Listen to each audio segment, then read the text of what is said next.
Some things were never meant to be undone. Welcome to Stitch Together. I'm your host, Franken-John, and across the desk is Bride-Haylee, who currently has zero idea what we're going to do during this episode. That's most times. Haley, Monster-Mania Con is this weekend. Halloween Horror Nights is in a few weeks, and today you are presiding over the courtroom, guessing weird horror history and picking survival dilemmas.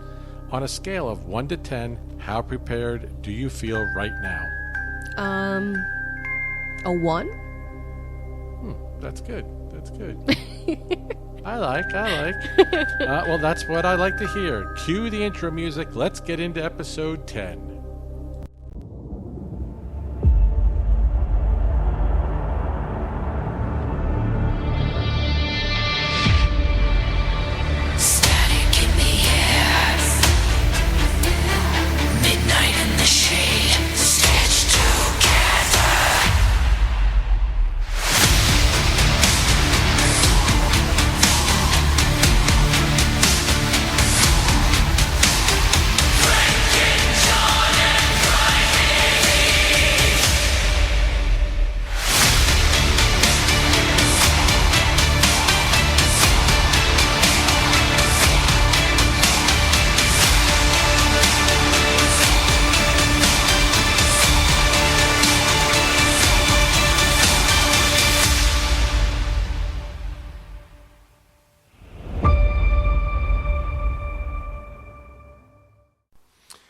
All right, we are officially 10 episodes deep in Stitch Together, and we've got a crazy packed roadmap today.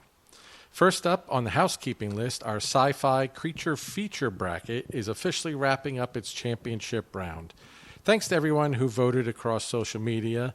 Right now we have Alien beating The Fly and Jaws beating The Thing. I think that's what we had originally... Well, those were my votes. You said that you hadn't seen The Fly. I still don't think you watched it. Nope, yet. I didn't. Well, what the hell? Womp womp. Yeah. So that's how prepared I am as well. Well, that's probably how the voting's going to end, unless we have a big resurgence for The Fly and or The Thing. Looks like Alien and Jaws will go forward. Yes, sir. Moving on to the next bracket, the psychological horror and mind bender bracket. Get ready for gaslighting, existential dread, and unhinged plot twists. Sounds like us living together. Wow, that's going to be a short. I know that one. AI's going to be like, oh, that Haley, she's so fucking funny. The brackets are Psycho versus Blair Witch and Misery versus Hereditary. Now, that second one seems a little closer. That first one, not so much. Who are your votes siding with? Psycho. And... I know what you have. Misery. Really? Yeah.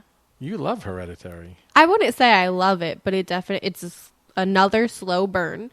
And it has such a plot twist at the end. You know, you're watching it for so long and you're like, what the hell's happening here? And then the last half hour, you're like, holy shit. What's Kennedy always say? Plot twist, it's me, Francisco, or no, what was the name? Santiago. Plot twist, it is I, Santiago. So yeah, Psycho and Blair Witch, and then Misery and Hereditary. What are your picks? The same, Psycho and Misery. I really like Misery. Yeah. You just Annie Wilkes just has that charm, and when she gets all crazy, you know, like I forget what she says, like nanny poo poo or something, and you know, it gets on him, and you know, well, this paper's the best, and you know, that stuff, and she's all excited when Misery, you wrote her in, and all that stuff. It's a good movie. Mm-hmm. Good. Another Stephen King. So yeah. By the airing of this, The Sci-Fi Creature will be closed, and the Psychological Mind Bender will be live for voting. Quick update on the Fresh Blood Initiative. That's our spotlight series amplifying independent horror creators, crowd-funded films, and underground artists. We've got some amazing upcoming creator interviews lined up, probably later September. We have vacation coming up. So after we get back from Halloween Horror Nights, if you're indie filmmaker artist, keep hitting our inbox. Been speaking with the folks from Morbid Tales. We talked about them last week. They are kind of a series with short stories where independent horror writers submit their stories, and then they have auditions for people to do voiceovers for those stories. So it's kind of like a books on tape, if you will, but people lend their own voices. So I thought it was a pretty cool concept. So we'll talk to them hopefully soon. And the Together Till the End movie is now live streaming on multiple platforms. Been speaking with Salvador Medina. Hopefully speak to him soon, get him interviewed. And we want to have Luna Gray. She writes for the iHorror News, wrote a very good article about said film. Maybe we can do not a three-way, but have three of us. This is a family show, friend. Actually, it'd be a four-way. There's four of us, but that's just an orgy at that point. But hopefully, have all of us to discuss the film. So that I think that would be pretty cool. But now let's get into the main event, the episode 10 3x3 challenge. Are you ready, Haley? As ready as I'll ever be. Court is in session. The Honorable Judge Haley presiding.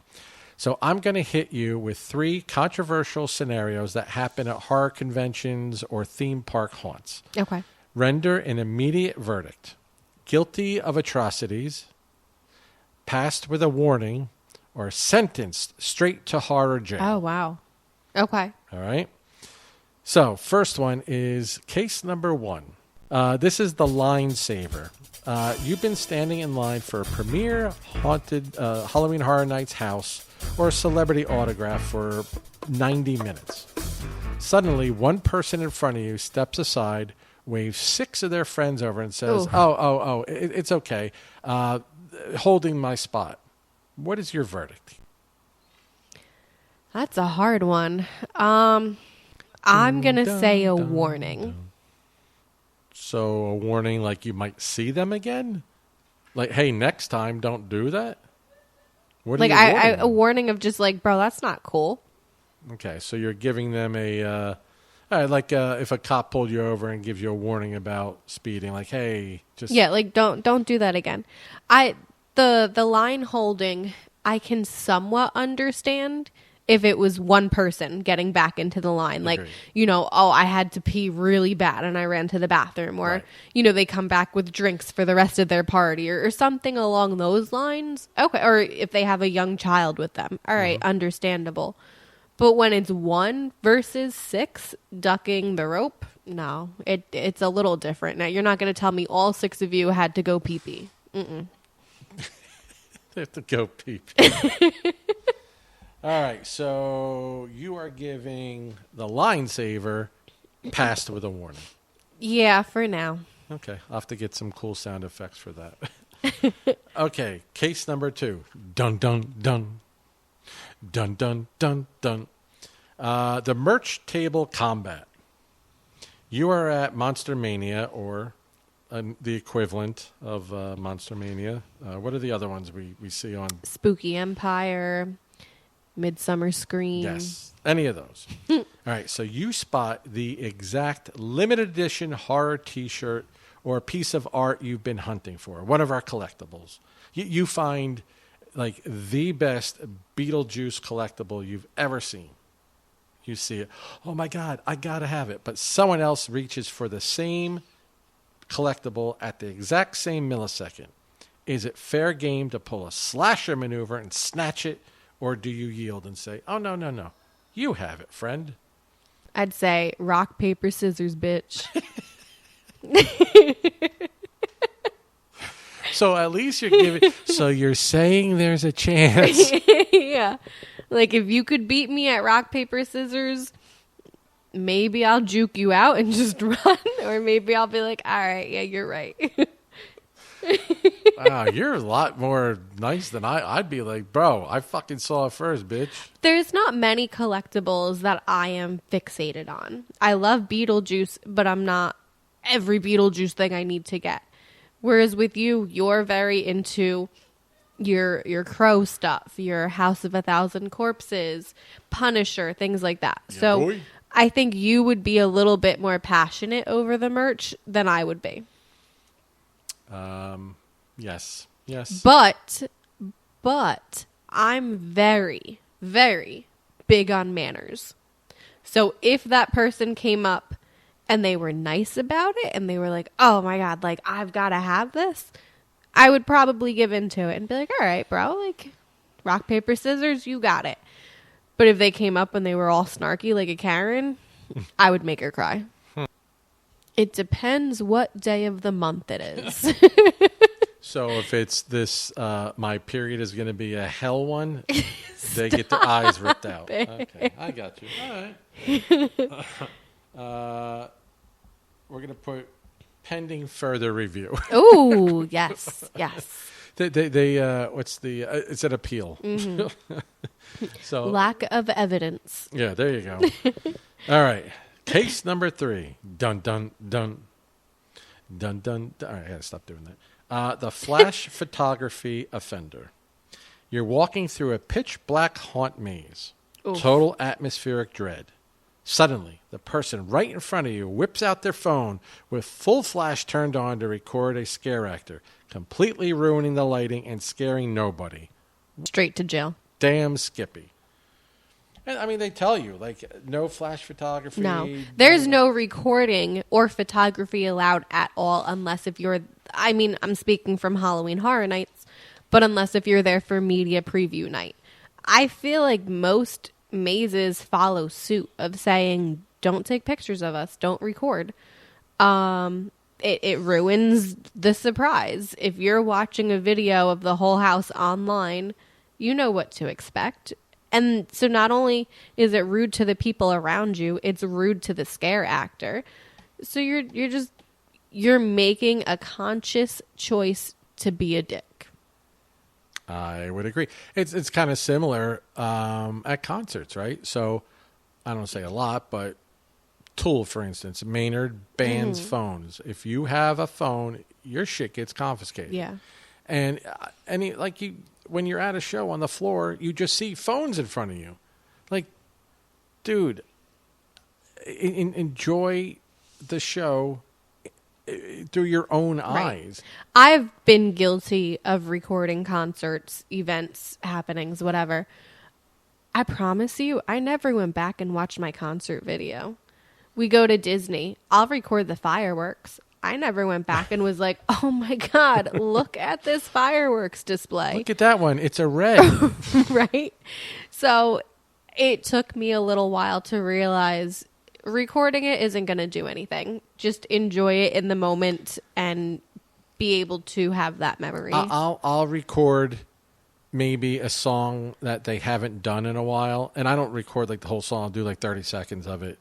Something like that, but I've never recorded an entire show or anything like that. Like, again, let the other assholes do it. Go on YouTube and watch that. Why am I going to record it? Like, I'm going to put it up and a billion people are going to watch my video? No, everyone else has it. So, yes, I agree. Straight to fucking jail. Yep. All right. Good job, Harry. Thank you. Court is Bailiff. adjourned. Time for 3 rounds of fact, fiction, or absolute nonsense. 2 are 100%. Very bullshit. Yes. Yeah, we'll call it that. Absolute bullshit. No. Very bullshit. Receipt? Yeah, like from 90 Day Fiancé. Yeah. That's very bullshit. I'm going to have to get that sound clip. 2 are 100% genuine history, and 1 is complete. What does he say? Very bullshit. Complete, very bullshit that I made up. Spot the lie, Haley. All right, round 1. Convention and prop oddities. All right, story number 1. The Haunted Con prop. In 1994, an Ohio horror con had to call off an auction because a full-size prop skeleton brought in by a vendor turned out to be actual human remains from a 19th century medical school. All right, that's number one, the Haunted Con prop. Number two, the Haunt Contract. A famous 1980s walk-through attraction made guests sign a waiver stating that if they got so scared they dropped their belongings, the scare actors legally own those items. So if you drop your purse, your phone, your watch, whatever, fair game. You know, the pinhead, the freaking scarecrow, the devil, whatever, could pick that shit up and make a little extra scratch on the side. All right, so that's number two, the Haunt Contract. All right, number three, the last one, the Monster Mask Tax. In the late 1960s, an Illinois town attempted to pass a local ordinance taxing full-head rubber monster masks as public disturbance hazards after teens kept scaring delivery drivers. The Monster Mask Tax. So you had number one, the Haunted Con prop, where the auction had to be called off because there was actual human remains. Number two, the haunt had guests sign a waiver where if they dropped their shit, fair game. Or number three, a mask tax where the masks were taxed because there was a public disturbance because kids were scaring delivery drivers. Which one is absolute bullshit? The haunted house maze is very bullshit. The one where they signed the waiver? Yes. Ding, ding, ding, ding, ding. Very good, Bride-Haylee. Number two was absolute nonsense. So good job on that one. Yeah, boy. All right. Round two. Theme park and movie lore. All right. So number one, the Ghost in the Dark ride. During the opening week of a famous dark ride in 1973, operators noticed an extra figure in the security monitors that didn't match any animatronic on the track blueprint. All right, that was number one. Number two, the Stolen Slasher. A low-budget 1980s slasher film had its entire final reel stolen by a real-life burglar who left a ransom note demanding $500 and a bucket of fried chicken. So that's number two. Number three, the Real Skeletons. The original 1982 Poltergeist film used real human skeletons in the swimming pool scene because buying real skeletons from medical supply companies was cheaper than buying fake plastic ones. Which one is bullshit? You have number one, the Ghost in the Dark ride, where they saw a figure on the security monitors that didn't fit the blueprint. Number two, the Stolen Slasher, where somebody stole the reels and demanded $500 and a bucket of KFC. Or number three, Poltergeist, where they got real skeletons versus the plastic because it was cheaper. Spot the bullshit. All right. I'm going to say the very bullshit one is the Ghost in the Dark ride on the monitor. Damn you. You got that one right, too. Oh, yeah, Did you read up on this? No, sir. You're a cheater. Mm-hmm. All right. You're 2 for 2 so far. Yay. Very good. Very good. All right. Number 3, last round. Historical monsters and medical curiosities. Ooh. All right. So number 1, the zombie patent. In the late 1800s, a medical inventor tried to patent a coffin equipped with a telegraph key so quote-unquote prematurely buried victims could send Morse code from the underground. What's a telegraph key? I know what you're saying. Okay. All right, number 2, the vampirism prescription. In 18th century Europe, some apothecaries sold vampire ashes made from crushed mummies as a genuine cure for chronic insomnia. All right. Number 3, the Monster Sighting Day. In 1938, following the War of the Worlds broadcast, a small township in New Jersey declared an official Alien Defense Day and armed local night watchmen with pitchforks and shotguns. So, yeah, number one, the zombie patent, where they put the Morse code, the telegraph key in the coffin, so if people weren't dead, they could send Morse code. Right. The vampirism, where they sold vampire ashes to cure chronic insomnia, or the monster sighting, where here in Jersey they declared Alien Defense Day and armed local night watchmen with pitchforks and shotgun. Spot the bullshit. All right. This one I'm not too sure on. The telegraph key has me a little confused. I know they used to equip coffins with a bell that they can ring, or like a string or something like that, to where if you were buried alive, you could ring the bell. So that one I'm a little on the fence with. I'm sorry. All right, so you have that one. What was the second one again? The vampire ashes. Okay, the vampires. That one I'm going to say is a yes.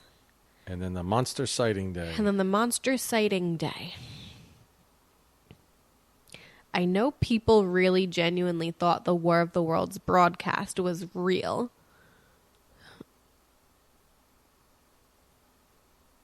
It sounds a little dumb to equip town folk with pitchforks and shotguns. Hey, you don't know.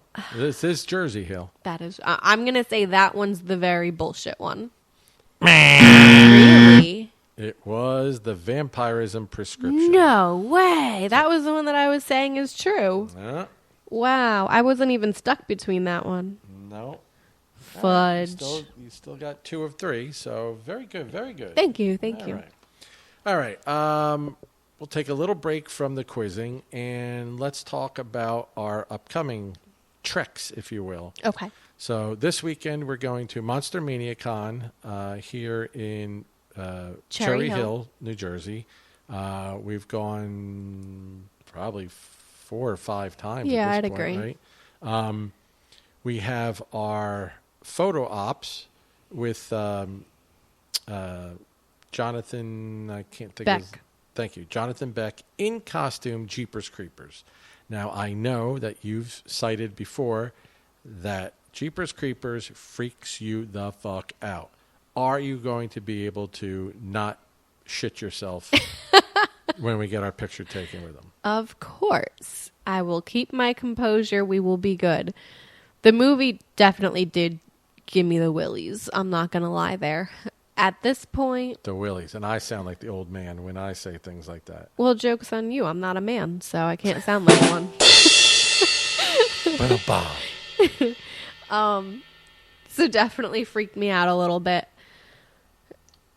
As even now, it's just one of those movies that kind of get under my skin, and I'm like, oh, that's creepy. But yeah, I'm looking forward to it. That's not one that I feel gets as much attention as others. It's kind of under the radar. Yeah. So I'm looking forward to it. I would agree. Now, all right, back to you. Ooh. What if they had the actress that plays the nun in costume for a photo op? No. Could you do that? Oh, shit. I mean, yes. Would you be pee-peeing your pants? I don't know. I think the hair on the back of my neck would definitely be up. Listen, not much scares me. I don't get jump scares and those haunts and stuff. Unless it's Slimer. I knew you were going to say that. But that nun, I don't know what it is. It's just freaky looking. He looks like she looks like Marilyn Manson. Yeah, I mean, I could. Didn't they just do that one like last time we missed it? I don't think they did in costume though, right? I don't think they were ever at Monster-Mania. I can be mistaken, though. Okay, Monster-Mania, right. It might be one of the other things that we don't have. But yeah, I mean, just to go on our, on our list of celebs that we met, yeah, I'd do it. I'd be a little freaked out. I might stand a little to the side. But, yeah, definitely. We also have photo op with Freddy Krueger, Robert Englund himself. Unfortunately, not in costume, but I was talking to somebody at work today. That's still got to be like a holy grail. One of those ones where it's a definite you have to. Yeah. With Robert Englund, so that's going to be cool. The other ones, there's no one. Some of the Uncle Frank from Hellraiser. Yeah. He's pretty cool. Lots of the Friday the 13th folks. I don't really care to meet any of them. Now they are doing the. I can't think of the actor who played Jason in Freddy vs. Jason, but it's going to be him in the Jason costume and then Robert Englund with the glove. Right. So, it's kind of half-assed, but still that is cool. pretty cool, yeah. Yeah, we're it's not a doing cool that thought. one, though. They're also going to be Geezer Butler and Bill Ward from Black Sabbath there. I did see a lot of their photo ops are already sold out, so cool for them. Mm-hmm. I don't recall who else. They had a lot of the celebrities, if I'm not mistaken, from Welcome to Derry. Oh, right. They did the one that plays the clairvoyant guy. Mm-hmm. Malcolm McDowell's going to be there. We met him. He was really cool when Yeah. we met him. If you guys ever get the chance, definitely check him out. He's really down to earth, appreciative. Ken Kersinger is the one from Freddy vs. Jason, so he'll do the photo op with Englund and the glove. Doug Bradley, we met him. I think he was trying to steal Haley, if we're being honest. What? He was really charming her. She sat right next to him. He was really cool. We talked about him before. He just commanded the room. He seemed like royalty, like noble. It was. But at the same time, also being really down to earth. You didn't feel intimidated talking to him, or as if he thought he was better than the rest of us common folk or anything like that. Agreed.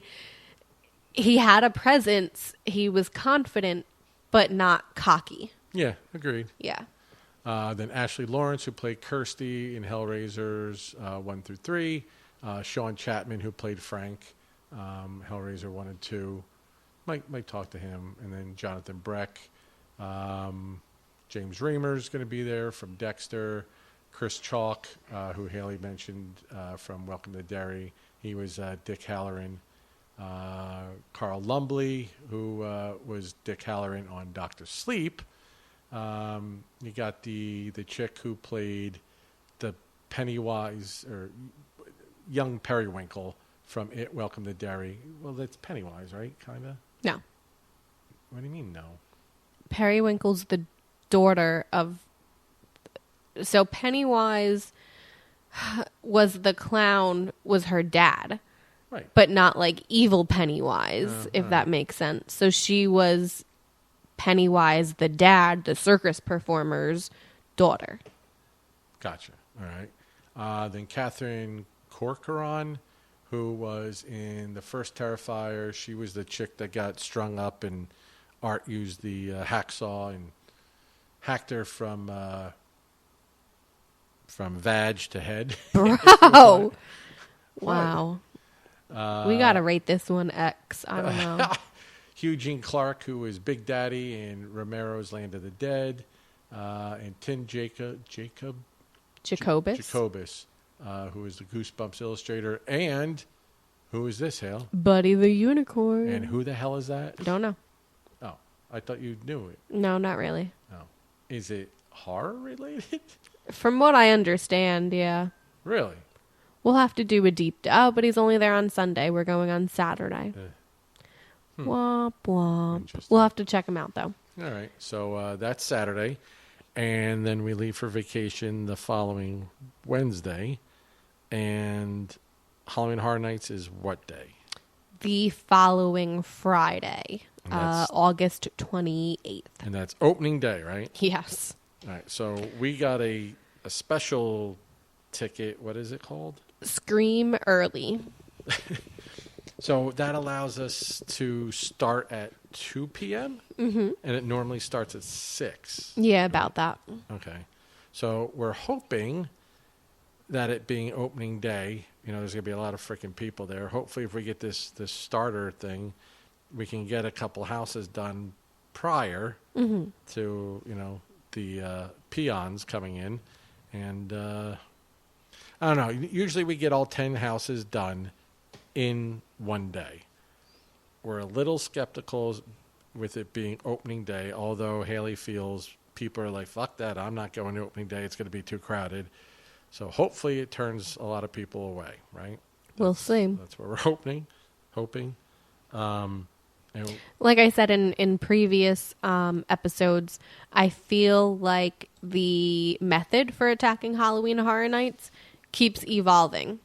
So what works one year might not work the following and vice versa. So this is a first for us going this early in the season. This is a complete utter first going opening day.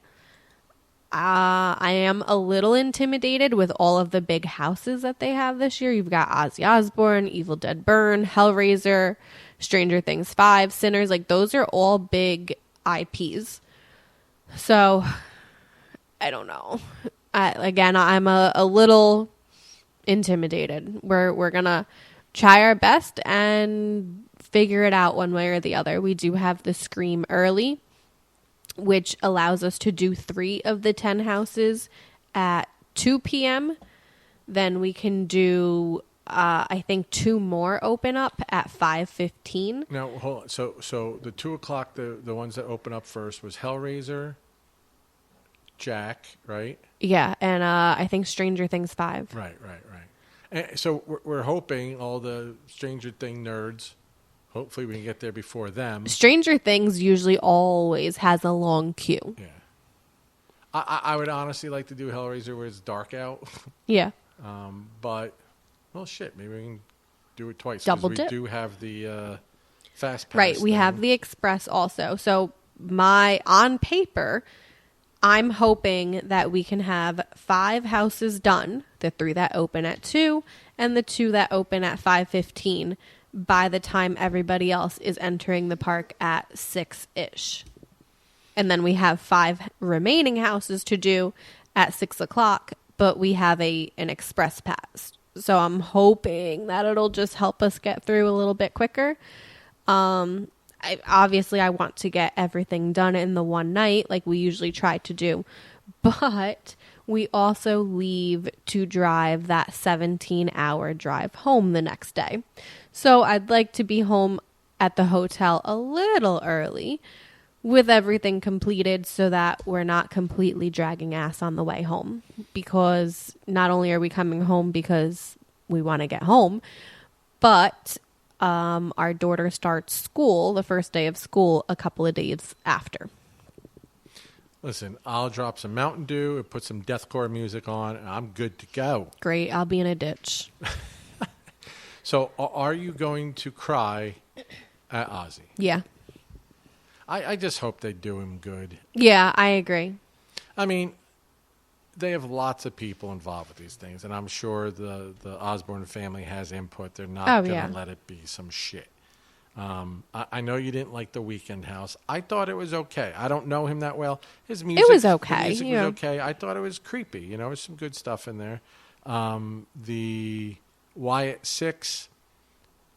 I mean, I know Bray Wyatt and for the Becky Lynch chick not Becky Lynch. Alexa. Oh, Alexa Bliss, but yeah. The Nikki, the heavier set girl, Nikki. I don't know. Whatever the hell her name is, but I don't know. I think of Blueberry. Oh my god. Or Dewberry or Dewberry. Okay. Dewdrop. Okay. I'm all over the place. Whatever. Yeah, I think Dewdrop. I haven't paid attention to wrestling in a while. During COVID, we used to watch it all the time because there wasn't shit to do. So I thought that was okay. It was pretty creepy, but it was just weird. It's wrestlers, so I don't know, whatever. Having seen Evil Dead Burn, when we were hung out with Jude, I was wondering, should we ask him if he wants to go to the con with us Saturday? That would be cool. Yeah. I'll ask him. He's, that's one of the reasons we went to talk to him. He likes Evil Dead, and he said it was really good. And he didn't spoil it, which was cool. No. But oh my God, I can't say how much I enjoyed that movie. Like I said, right out of the gate, that movie just started like, all right, we're gonna fuck some people right away. I say all the time about slow burns. Like if somebody doesn't die in 5 minutes, I want to turn this damn movie off. It's 20 minutes in. Like, dude, get on with it. Is this horror or not? But I'd say within 2.5 minutes, shit went south quick. You have a difference of opinion for the poor dog. Oh, why's the dog gotta die multiple fucking times? I don't know. Like, as if one time wasn't bad enough, it's gotta happen again and again. And then you got deadite dog, zombie dog. And I'm like, motherfucker, dude. But some of those, when the chick drinks the wax, that was awesome. Yeah. And when he falls in the dishwasher and she like jumps on him and stuff. Oh, there were some brutal things in that movie. I kind of like the grandma deadite, though. I was vibing with her. Oh, when she was like floating above the bed. It reminded me of the grandma deadite in the series Ash versus Evil Dead. Right. I always got a chuckle out of it. We just rewatched Hellraiser. You wanted to kind of familiarize yourself with it again. I'm hoping they have like all the different Cenobites, not just They're originals. supposed to. I mean, like I said, I think part 3 is my favorite from Hell on Earth, where it has Mac with the video camera in his head, and it has the bartender throwing the explosive cocktails. It has the CD guy; he's throwing the CDs. The DJ. Okay, yeah. So. And we saw yesterday what the Pinhead guy looks like, and he looks gnarly. He looks good. I'd say 9.5 times out of 10, Halloween Horror Nights does the characters justice. You look at them and you're like, yeah, I could see that. Yeah, the Terrifier was good. Yep. The whole bathroom with Art loves whoever, Vicky, and poop and everything. And they had like the smell-o-vision where it smelled. I don't know if it smelled like shit, but it smelled like something. It smelled pretty rank. I do think people kind of hype it up because they're like, oh, I'm going through that house and I'm ready to throw up. I mean, you smelled something, and I got ponchos on, like with all the blood. Yeah, whatever. I mean, I have a sensitive stomach. Don't get me wrong, but I'm not going through the house being like, oh my God, I gotta throw up. The one house though that did get me, I think it was a Major Sweets house, if I'm not mistaken. And it was all these kids that would eat this candy and they would like throw up and get sick from the candy. You had a whole room, a whole scene of just people like throwing up all over. And I was like, nope, not for me. I don't know. We'll have to try to go back in YouTube and see if we can find a walkthrough of it. No. Like, I'm saying, was I with you during... I don't. I want to say yeah, but I'm not entirely sure. That's why I said we'll have to go back and see when it was. Okay. All right. Any more on Monster-Mania or Halloween Horror Nights? We are also attending Mickey's Not So Scary Halloween Party in Magic Kingdom. So we're excited for that. I won't take any firework videos, though, for you guys. We are major excite. But who are we dressing up as? Our daughter was hell-bent on being Oogie Boogie. So she is Oogie Boogie, I am Sally, and John is going to be Jack. So I'm excited for it. I know we're a horror podcast, but I don't discriminate on anything Halloween, whether it's Disney, kind of geared more towards the kids, kind of nostalgia, or if it's blood and guts and gore. I like all of it that has to do with Halloween. Well said. Thank you. Well said. Mm-hmm. I should write for Hallmark. What line of cards would you be writing? To be determined. I think my demographic would be pretty narrow. The other day when I was at ShopRite, I wanted to get you a card saying I was sorry for whatever jackassy thing I Being did a that dick? day. I couldn't find like just a sorry. I was going to get you a bar mitzvah card instead. I thought that might go over well. Who knows? Happy bar mitzvah. Or they had like another one like, good luck on your last day of work. If we ever break up, I'm going to get you a sorry for your loss card. Yeah, there you go. Yes. All right. Let's move on to our last segment. This is the rapid fire Would You Rather dilemma. Dilemma's dilemma? Yeah.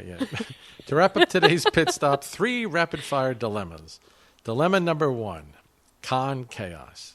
Haley, would you rather be trapped in a real-life horror con with a rogue, sentient monster mask that chases you, or be stuck at Halloween Horror Nights where every single scare actor in the park is exclusively targeting only you for 4 hours straight?